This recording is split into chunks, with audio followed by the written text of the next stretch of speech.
wabarakatuh. Pada kesempatan kali ini saya akan membuat praktek modul 3 KP1 mengenai jenis zat dalam makanan. Seperti yang kalian lihat, di sini saya sudah menyediakan 20 jenis bahan makanan. Nah, untuk jenisnya karena terlalu banyak, saya akan tampilkan di sini.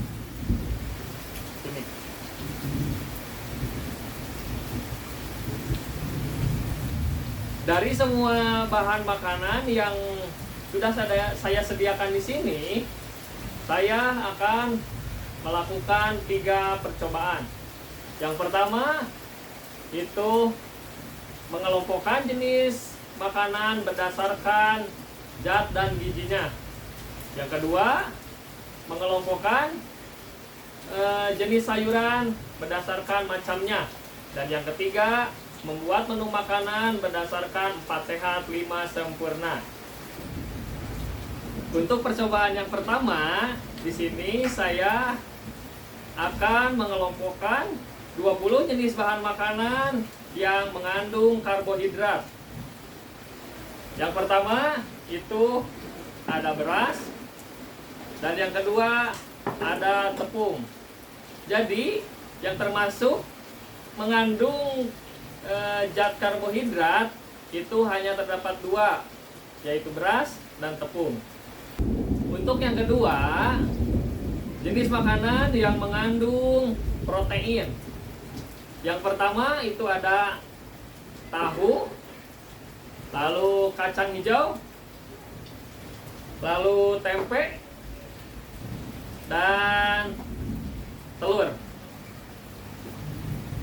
Jadi untuk jenis makanan dari 20 yang mengandung protein itu ada 4. Tahu, kacang hijau, tempe, dan telur. Tertinggal 1 yaitu ikan. Nah, jadi yang mengandung protein itu ada 5, termasuk ikan. Yang ketiga, jenis makanan yang mengandung lemak. Itu yang pertama ada minyak, lalu keju, lalu alpukat, margarin, dan ikan. Nah, dari 20 jenis makanan ada 5 yang mengandung lemak, yaitu minyak, keju, alpukat, ikan, dan margarin. Yang terakhir, jenis makanan yang mengandung vitamin. Itu yang pertama ada buah, lalu labu siam, kol, lalu pisang, apel, tomat, wortel, kangkung, alpukat, dan buah naga. Nah, jadi jenis makanan yang mengandung vitamin itu ada 10 macam jenis bahan makanan. Untuk percobaan yang kedua, yaitu mengelompokkan sayuran berdasarkan macamnya. Nah, dari 20 jenis makanan tadi, saya hanya menyediakan 5 sayuran. Yang pertama ada kangkung, kol, labu siam, tomat, sama wortel.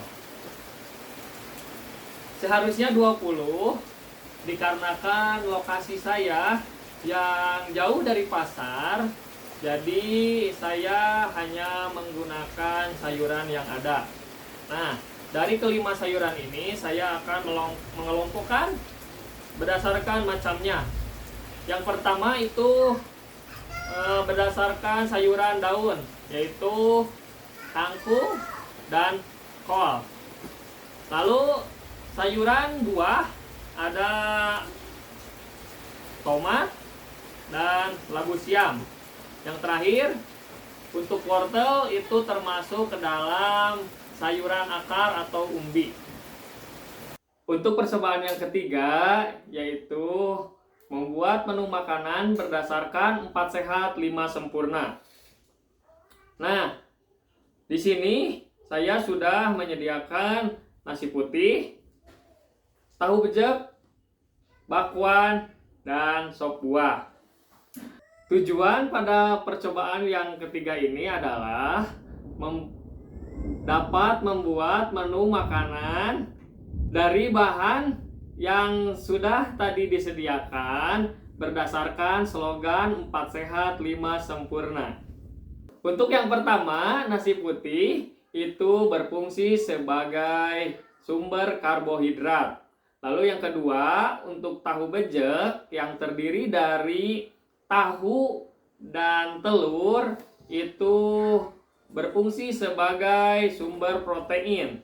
Dan yang ketiga, untuk bakwan yang terdiri dari tepung terigu, wortel, dan kol yang berfungsi sebagai sumber energi yang mengandung vitamin dan serat. Nah, yang terakhir ada sop buah. Di sini terdiri dari buah alpukat, apel, buah naga, mangga, dan susu.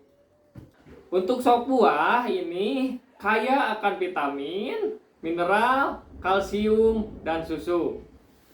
Dari hasil percobaan yang ketiga ini, menurut saya 4 jenis makanan ini sudah memenuhi unsur 4 sehat 5 sempurna, yaitu makanan pokok, lauk pauk, buah, dan susu.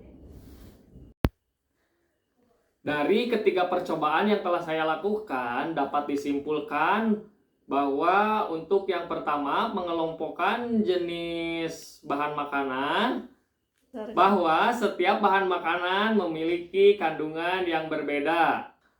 Lalu pada percobaan yang kedua, mengelompokkan jenis sayuran berdasarkan macamnya. Nah, dapat disimpulkan bahwa setiap jenis sayuran memiliki macam sayuran yang berbeda.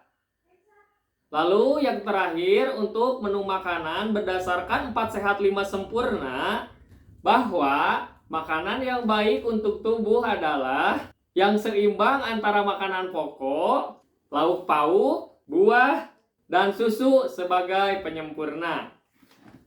Itulah praktikum IPA dari modul 3 KP1 mengenai uji zat makanan. Mohon maaf bila masih terdapat kekurangan.